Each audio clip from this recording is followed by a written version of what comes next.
I'm asking the question, why is it that Good Friday can be called Good Friday? What so good about Good Friday? Because after all, on the surface of it, it looks like a pretty bad Friday when you consider that one Friday in the first century, a 33-year-old Jew was handed over by his own people to the occupying Romans as a prisoner.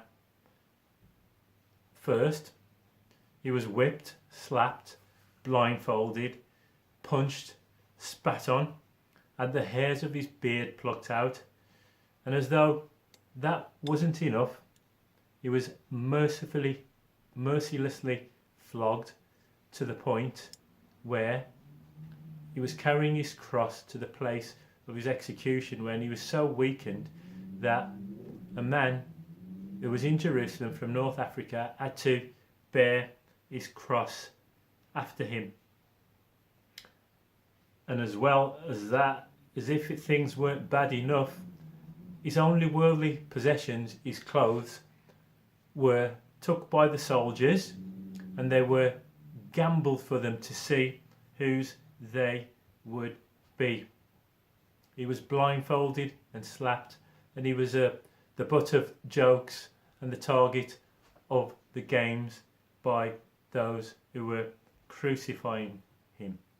Crucifying people usually took days for prisoners to die. But such was the weakened state of this man that he was dead in 6 hours. Was he just another statistic in the long line of prisoners executed by Imperial Rome, or was there something different about this crucifixion of this man on Good Friday? Well, the crucifixion of Jesus Christ didn't happen in a vacuum or in isolation. There are many things to consider. For instance, the crucifixion of Jesus Christ was foretold by the Old Testament prophecies many centuries or even a millennia before the event happened on that day in first century Israel.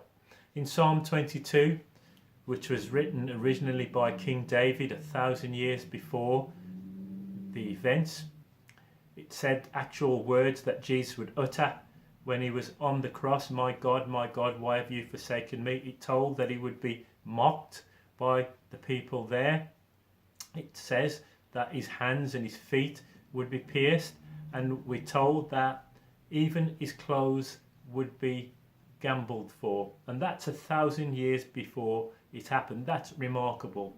And in the 53rd chapter of Isaiah, we have what's called the servant song, which talks about the suffering of the servant, how he would be pierced, he would be whipped, he would be beaten, all for a rebellious people that had gone astray. And his sufferings, he would go down to the dust of death, he would make his grave with the wicked, and yet still he would pray for those people who were crucifying him.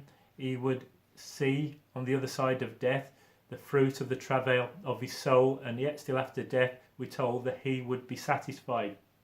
Read Isaiah chapter 53, which was over 700 years before Christ, if you don't believe the accuracy of prophecies before they happened, long time ago, century before they happened. This one 700 years before it happened. That should convince you that the Bible is a supernatural book. In Daniel chapter 9, we're told that the Messiah would come, he would be pierced, he would be cut off, he would make an end of sin, he would make reconciliation, and that was over 500 years BC. And also in Zechariah chapter 12 and verse 10, we're told that the people would look on the one whom they had pierced, and they would mourn for him as for an only son. There's hundreds of prophecies in the Old Testament which foretold the events of that first Good Friday before it happened. And also, consider this, that many times during the ministry of Jesus that he spoke candidly, openly, clearly, that what was going to happen to him. On one occasion in the Gospel he says, I didn't come to be served, but to serve and to give my life as a ransom for many. In the Gospel of John, we repeatedly see Jesus mentioning my hour. When Jesus was talking early in his ministry to a man called Nicodemus, a ruler, he said, as Moses lifted up the serpent in the wilderness, even so I will be lifted up, that whoever believes in me will not perish but have everlasting life. Many times, as I say in John's Gospel, we see that phrase, Jesus repeatedly saying it before the crucifixion, my hour has not yet come. And the pastor and author John Stott wrote about that verse. He said, the hour for which he came into the world was the hour in which he left the world. Jesus spoke many occasions. He said to his disciples that I'm going to Jerusalem and I'll be crucified and I'll be tortured and I'll be put to death, but I'll rise from the dead 3 days later. And it's Good Friday because the good news is that although there's a judgment day and that we're on the wrong side of God because of our sins, because of what Jesus did for us, suffering for us on the cross on that first Good Friday, when the Good Shepherd gave his life for his sheep, as he says himself in John chapter 10, bad people like us who are sinners, selfish, who rebelled against God, can have peace with God because of Jesus' suffering, death, and not just that, he rose from the dead 3 days later.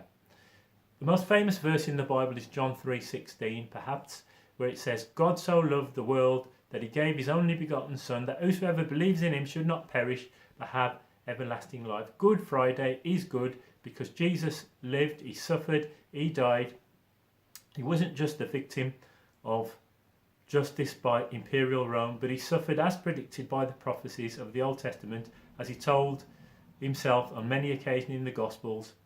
And also, bad people, sinners like us, can have peace with God because of Good Friday.